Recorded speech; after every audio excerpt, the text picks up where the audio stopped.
guys, how are you? Just here to make you think a couple things.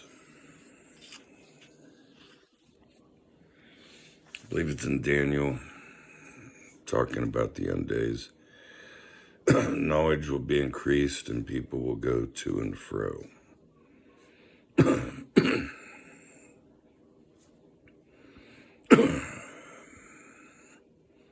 I don't think anyone ties that back in with the story of Adam and Eve.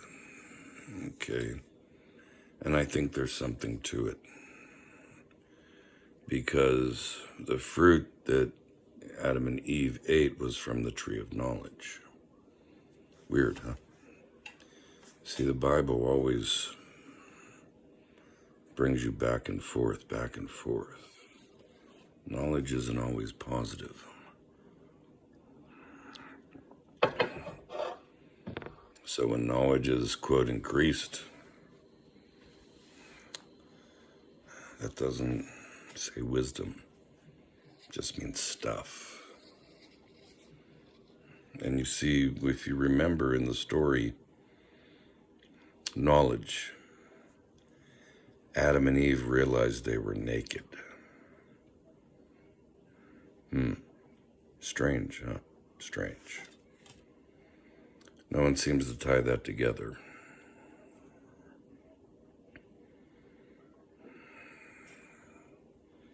There's another part in the Bible that I've been kind of concentrating on that it's in the very first part of the Bible, Genesis.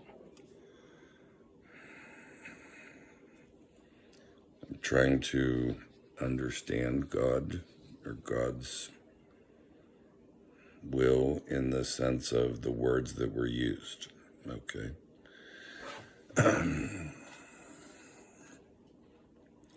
In the beginning, God spread himself across the waters. I think I have this up here, hold on.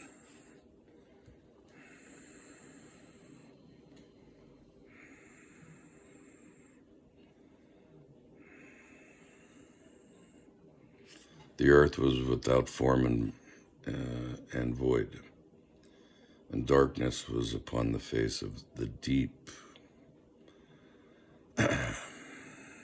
Again, physical, time, space, matter. Something's already deep before anything is created. And the Spirit of God moved upon the face of the waters. The waters were already there, okay? One of the incorrect interpretations of expanse. Water never meant that. Never. And what we don't pick up on is the light. God said, let there be light, and there was light. And God saw the light was good, and God divided the light from the darkness. Very key. Right there. Because you see, the sun and the moon didn't come until later. Weird.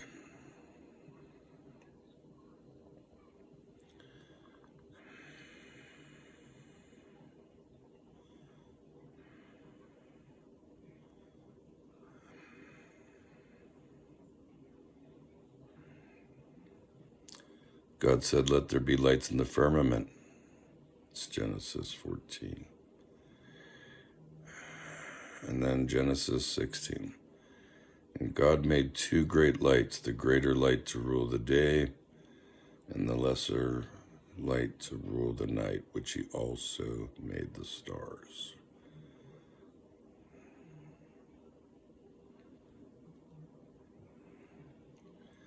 Let there be light. Now, I understand that there's a divine meaning behind that. I get that aspect.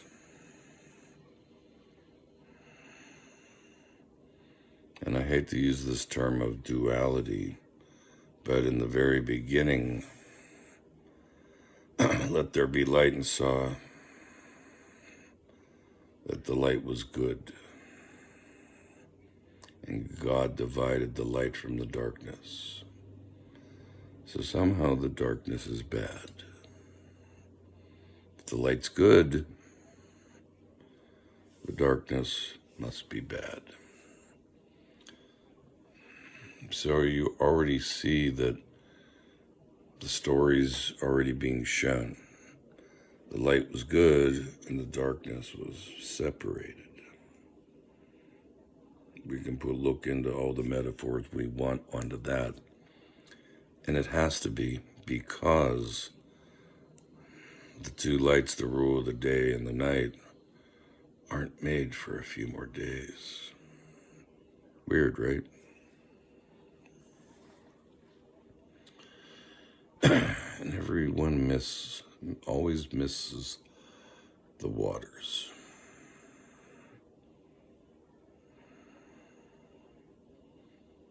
We understand the living water through Christ. So this living water has to be the form that God can create through. It has to. Now, what are those living waters? We don't know.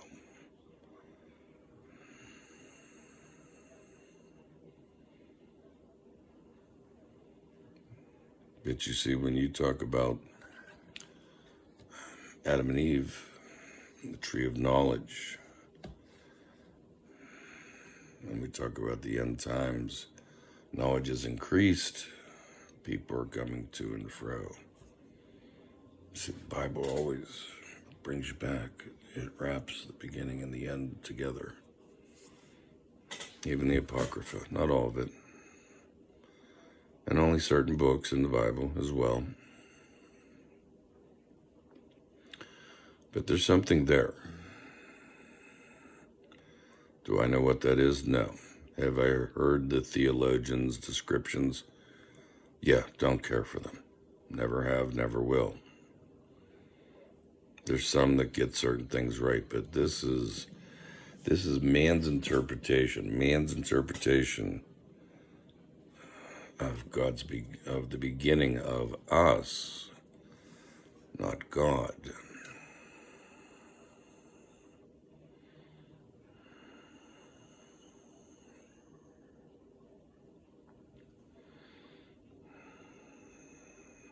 So I always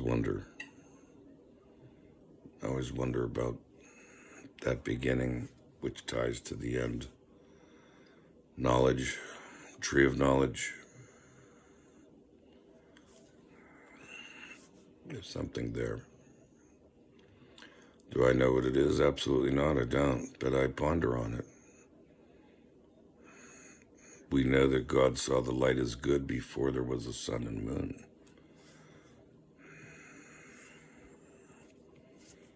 And then there's a darkness. It doesn't say that the darkness is bad. But it separates the light from the darkness. Fallen angels, the dark one, Lucifer, Satan, that's not even his real name. We will never know his real name. Many think it's Samael. I don't even think so on that one.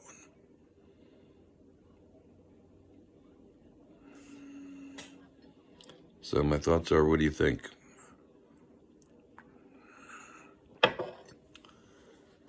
Before everything, there was the waters.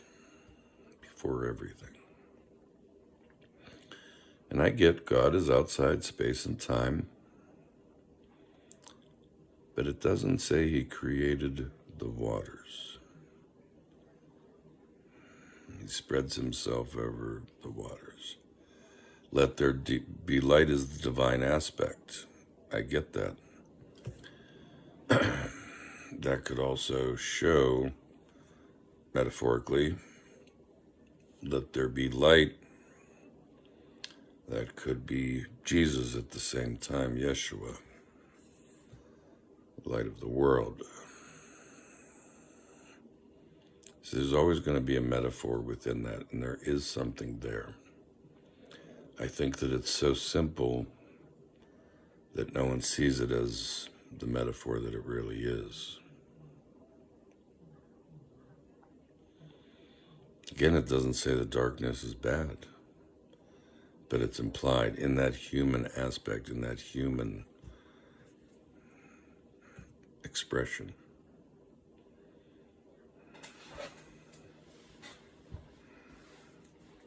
And I just want to make you think, that's all.